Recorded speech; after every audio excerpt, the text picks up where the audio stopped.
Ang kaalaman po na ibabahagi namin sa inyo ay bunga po ng isang pag-aaral o research na kasalukuyan po namin isinasagawa sa tulong po at suporta ng Bureau of Agricultural Research sa pamumuno po ni Director Nicomedes P. Ilyasar.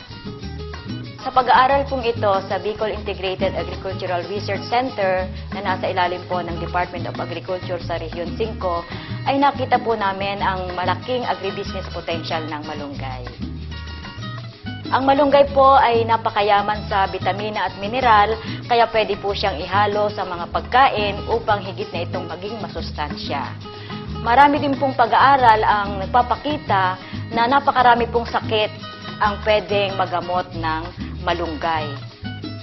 Bukod po sa nutrient at health benefits na makukuha natin sa malunggay, alam nyo ba na pwede din tayong kumuha ng langis o oils galing po sa buton nito. At yung pong oil na galing sa malunggay ay pwede po natin gamitin panluto, pwede po sa cosmetics at pwede din po sa industrial. Lalong-lalo na po ngayon, pwede din po siyang gamitin as biofuel.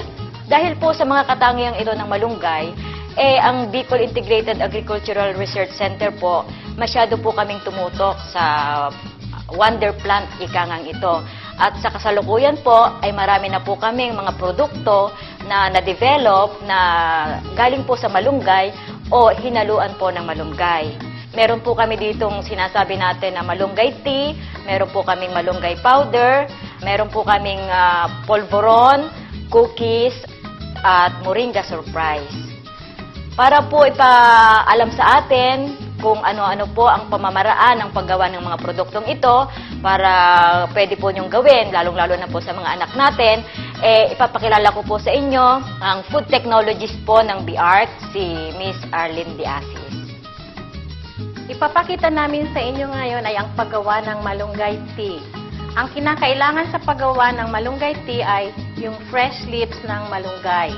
Ang unang step ay tatanggalin natin yung leaves from the stalk ng malunggay.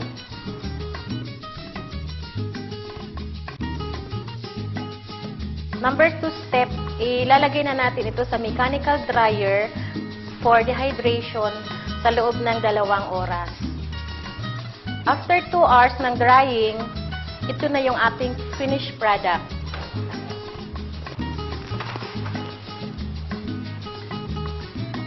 Ito na yung dried leaves ng malunggay na pwedeng gamitin natin for tea, for refreshment.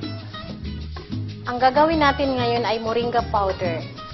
Bali, ang kailangan, yung dried leaves ng malunggay, then i-grind natin dito sa machine para makaproduce tayo ng powder.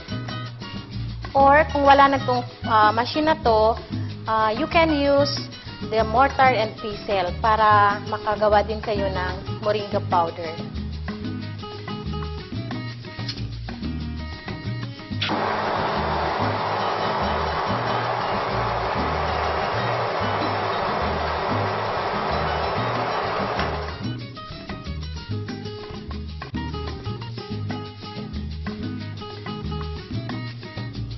So, ito na yung ating malunggay powder or moringa powder.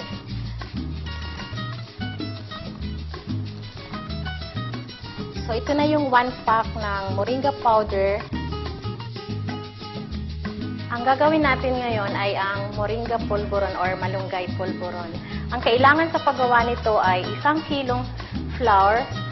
Ang flour natin ay dapat toasted. Ito ay i-toast namin sa oven for 1 hour.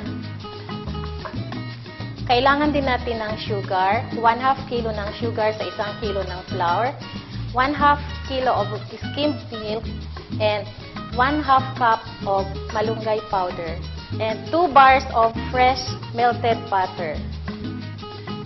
The procedure, una ihahalo natin ang sugar dito sa toasted flour.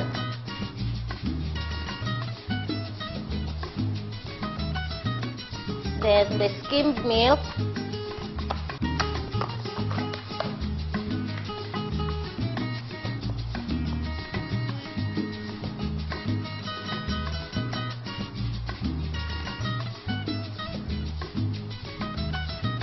Ihahalo muna sila para ma-mix na munang maigi.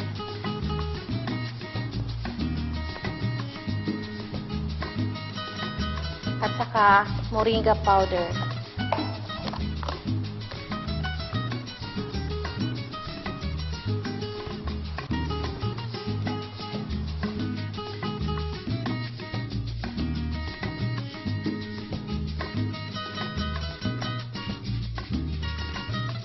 And then, ilalagay na natin itong dalawang bar na melted butter.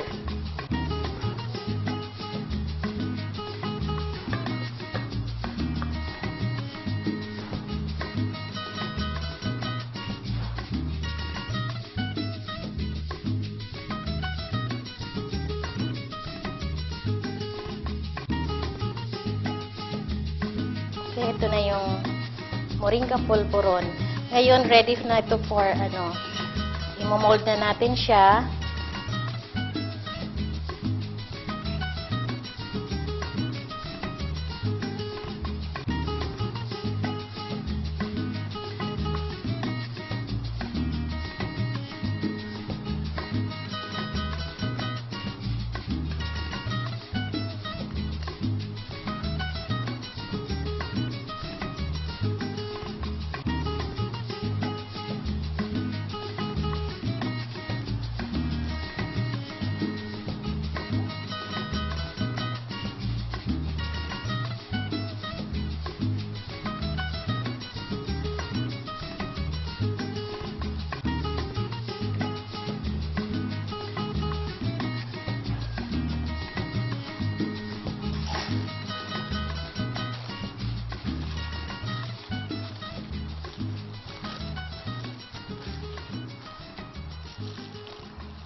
So, bali ito na yung finished product ng moringa pulburon. Bali, ang gagawin natin ngayon ay moringa cookies. Ang kailangan natin sa paggawa nito ay 2 bar of fresh butter,